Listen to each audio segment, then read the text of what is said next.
Cafo Bej Ulqini. Who was Cafo Bej Ulqini, one of the patriots and the most prominent and well-known figures of the city of Ulqin and beyond, whose history has always been talked about very little? In this video, we will talk about his patriotic activity, which unfortunately was forgotten for a long time. The destruction of numerous materials by the Yugoslav communists made it difficult to document his life, but thanks to a job we have prepared a study of our own, and especially with the help of Shoqatës Ulqini USA, to at least shed some light on his life and activities. Born in 1893 in a family of merchants and sailors, his family, Ali Begu, had its beginnings in the city of Durrës, which about 250 years ago, after 1750, moved to Shkodra, and after in Ulqin. Over the centuries, even originating from the ancient Illyrian era, the Ulqinaks were known for their skills as good sailors, and especially as pirates who terrorized the Adriatic, known in the Italian documents of the time as dulcinotes, especially during the 16th-18, during the golden age of the Albanian piracy. Ulqin occupied an important strategic position, raised on top of a mountain on the coast of the sea, thus making the city a key node for the control of the seas. The grandfather of Cafo Bej Ulqini had three sons, Selim, Osman and Salon, while Osman's first son was Mustafa Ali Begu, who would later be known as Cafo Bej Ulqini. During his early age, he showed great skill in sailor. During the First World War with the Austro-Hungarian occupation of Montenegro in 1916, the city of Ulqin, occupied since 1880 by Montenegrin forces, greatly pleased the Albanians, who had experienced the horrors of the Slavic occupation for decades. With the end of the First World War and the creation of the Serbo-Croatian Slovenian Kingdom in 1918, the situation for the Albanians left outside the territory of the mother country was catastrophic. They lacked basic rights, were persecuted, exiled, looted, massacred in a pure scheme of ethnic cleansing. During this time, Cafo Bej Ulqini, as a sailor in the Yugoslav fleet, calls for the Albanians to stand up for their rights and their inclusion in the Radical Party, thus proposing in 1922 that the mayor of Ulqin should be an Albanian. The Albanians of Ulqin, together with the prefect of Tivar, proposed to Cafo to run and take power even for a month, while if he was afraid of the Montenegrin nationalists because of their threats, the prefect of Tivar would send him bodyguards. After listening, Cafo Bej Ulqini returned to him with the words, "I am not afraid of anyone, and I do not accept bodyguards. I will run for mayor of Ulqin."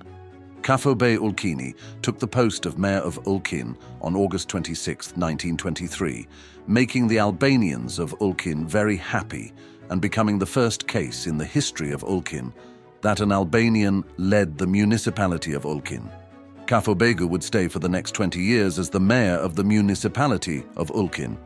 Cafo Bej Ulqini did not spare himself to act in the direction of the development and progress of agriculture, livestock, trade and tourism, but in terms of Albanian education, the conditions were unfavorable. The laws of Yugoslav politics were too discriminatory towards the Albanian population. The Albanian nation, under the Yugoslav occupation, did not have basic national rights, especially the opening of schools and education in Albanian, thus forcing Albanian children to be educated in schools where the Serbian language was used. Cafo Bej Ulqini, in addition to the duties he performed as mayor of Ulqin, was also elected as a member of the presidency of the Islamic Municipality of Yugoslavia, a position he would hold until 1938. In 1927, Ulqin had 3,304 inhabitants with 840 houses, a city with pure Albanian population.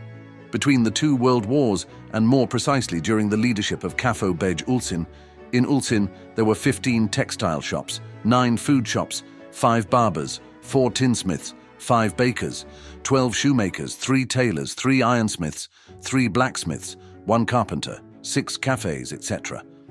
The Second World War brought great changes to the systems and territories in the Balkans. Versailles, Yugoslavia, on April 6, 1941, was handed over to Hitler, namely to Germany. On the other hand, Albania was annexed by Italy on April 7, 1939, while Kosovo was annexed and divided into three parts. The northern part belonged to Germany, part of Dukagjin, and the largest part of Kosovo. Albania, Italian Protectorate, and the eastern part, Bulgarian. But the territorial inclusion of the Albanian lands was not complete, as many Albanian areas were still outside the borders of Albania. Caf and Hodo's house was raided twice by armed Montenegrin civilians. A part of the Albanian citizens left the city. Some of them were located in the villages, while some left for shquar. In the city and in the villages, a heavy and unbearable atmosphere had been created for the Albanians, both in the political and economic aspects.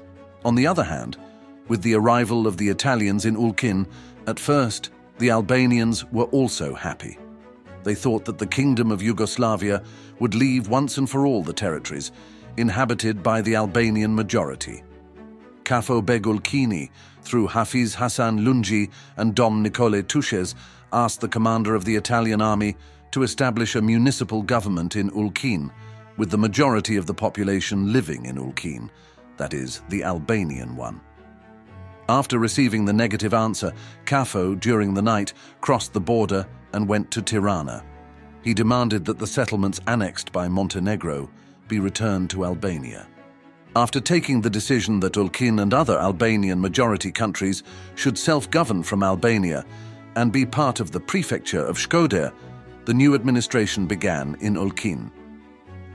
Cafo Bej Ulqini was appointed mayor, while Gjahja Baci was appointed as Ulqini's sub-prefect. Two flags are raised every day, Italian and Albanian. All the inscriptions, which were in the Serbian language, began to be replaced by those in the Albanian language. The administration in these bodies started in the Albanian language, with the hiring of Albanian employees. Meanwhile, some qualified teachers from Albania arrive here, opening schools for teaching in the Albanian language. Cafo Begu administered the municipality of Ulcinj until the middle of 1942. With the arrival of the Italians in Ulqin and the appointment of Cafo Begu as mayor, many things changed for the good of the Albanian population. But Cafoja, together with Hodo, were arrested by the Montenegrins on September 10, 1943, locking them up in the city prison, but both brothers escaped to Albania, where Cafoja would be elected and a member of the Albanian Assembly. During all these years, Cafo Bej Ulqini worked and engaged without rest for the protection of borders and national interests, but with the arrival of the communists in power, many Albanian patriots were persecuted for their activities, imprisoned, and some were even shot. Ulqin was occupied by the Yugoslav Communist forces in November 1944, and attempts were made to capture Cafo and Hodo, but with success, the Alibegu family would escape to Shkodra, escaping the Yugoslav forces.